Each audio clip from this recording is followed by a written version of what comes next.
Jemaat yang terkasih dalam Tuhan Yesus Kristus, selamat hari Minggu, Shalom. Kita bersua lagi dalam sukacita, damai, dan kasih Yesus Tuhan dan Allah kita. Saya percaya saudara-saudara yang hadir di ibadah Minggu ini, yang ada di rumah maupun di gedung gereja masing-masing, pasti ada dalam keadaan sehat, merasa sukacita dan damai juga. Tema khotbah pagi ini yang digagas oleh LPJ GPM adalah pemimpin sebagai hamba Allah yang melayani. Dengan teks Alkitab sebagai sandarannya, terambil dari Injil Yohanes 13 ayat 1 sampai 20. Nas bacaan ini merupakan teks yang khas dari Injil Yohanes yang menceritakan tentang akta ritual Yesus membasuh kaki para muridnya. Bila dicermati dengan baik, nas bacaan ini berisi setidaknya dua pokok pikiran teologis yang terkait dengan tema khotbah Minggu pagi ini, yaitu satu, pemimpin adalah hamba yang diutus Allah. Dan kedua, pemimpin adalah hamba yang melayani, bukan dilayani. Saudara-saudara jemaat yang Tuhan Yesus kasihi, kalau dengan teliti dan bijak kita membacakan nas bacaan ini, penulis Injil Yohanes menampilkan Yesus sebagai seorang tokoh yang adalah anak Allah, diutus oleh Bapanya untuk datang ke dunia. Dan para murid mengenal, mengakui dan menyapa Yesus sebagai Tuhan dan Guru. Dan Yesus sendiri mengakui pengakuan para murid ini, bahwa ia benar adalah Tuhan dan Guru atas murid-murid dan semua orang yang percaya kepadanya. Bandingkan ayat 13 bacaan kita tadi. Pengakuan tersebut menegaskan bahwa Yesus yang diutus oleh Bapanya ke dunia telah berkarya bersama murid-muridnya. Dan para muridnya mengalami banyak sekali pengalaman tentang Yesus sebagai Tuhan dan Guru mereka.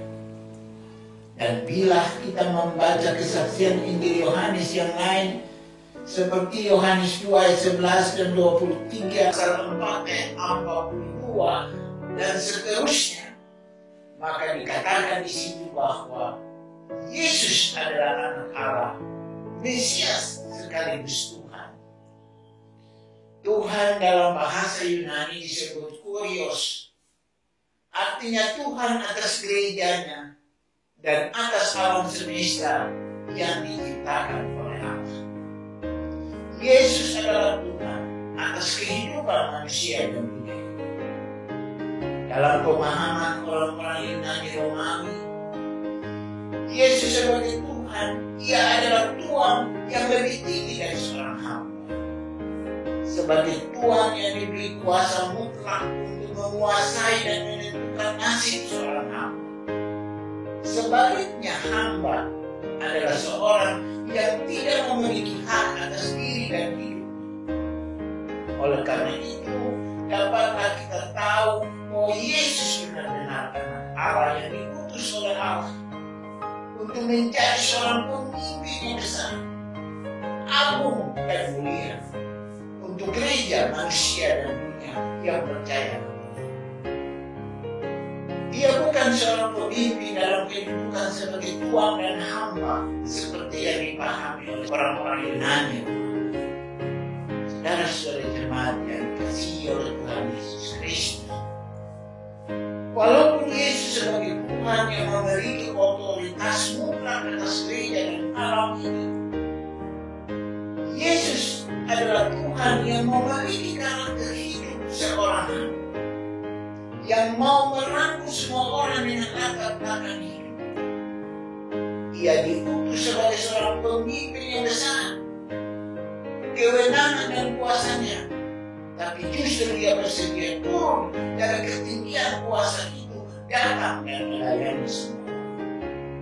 Ia tidak butuh untuk dilayani, melainkan ia sendiri mau melayani dengan rendah. Hal ini saudara terbukti Yesus rela membasuh kaki para murid. Sebuah akar simbolis di mana Yesus, seorang guru, memberi teladan kepada murid-muridnya. Yesus melakukan semuanya dengan kasih. Kasih Yesus rela berkorban tanpa menginginkan imbalan jasa dari murid-muridnya maupun orang-orang yang dia layani. Karena itu, pelayanan gereja ini mesti berorientasi pada keadilan, kebenaran, dan kesejahteraan semua orang, terutama orang-orang kecil, orang-orang menderita. Yesus sebagai Tuhan dan Guru menanggung beban hidup para murid. Ia dengan rendah hati penuh kerelaan melayani para murid yang adalah simbol dari masyarakat biasa. Sehingga pelayanannya dapat mendobrak struktur-struktur ketinggian kuasa yang diciptakan oleh sistem budaya masyarakat.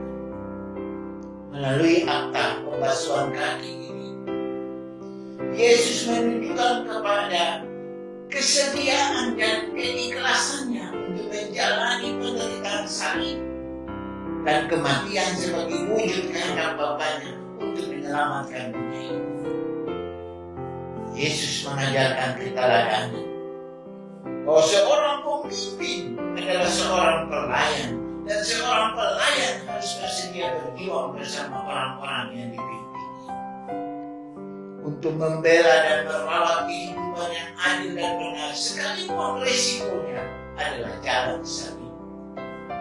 Menjadi pemimpin di gereja maupun di masyarakat harus menjaga bahwa ia diutus sebagai pemimpin yang disakralkan atau dikuduskan.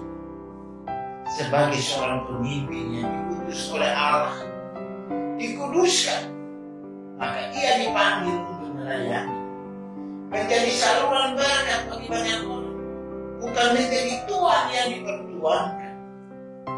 Menjadi pemimpin adalah menjadi pelayan yang melayani, bukan karena terpaksa atau dipaksa-paksa.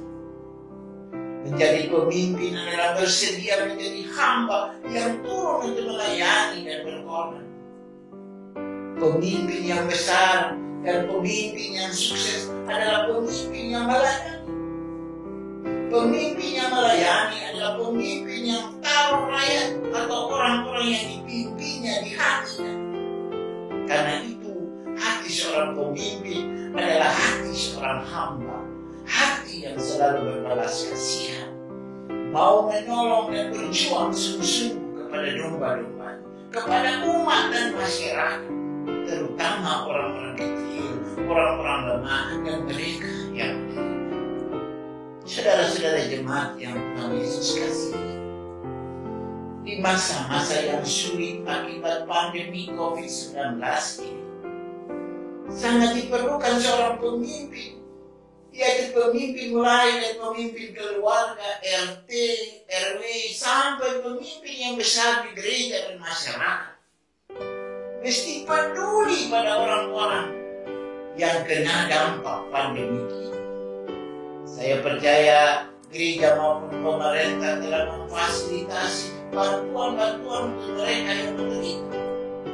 Tapi, adakah hati seorang yang diutus Tuhan sebagai pemimpin peduli dan mau mengurus bantuan-bantuan itu tepat sasaran, yaitu mereka yang patut menerimanya?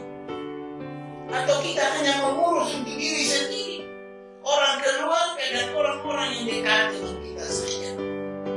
Ingat saudara-saudara, kita sebagai pemimpin adalah orang-orang yang dipanggil dan diutus oleh Tuhan Yesus Kristus untuk menjadi hamba yang melayani, bukan dilayani. Tuhan Yesus tolong kita agar kita sanggup menjadi pemimpin yang ada di hati umat dan masyarakat. Selamat hari Minggu. Shalom.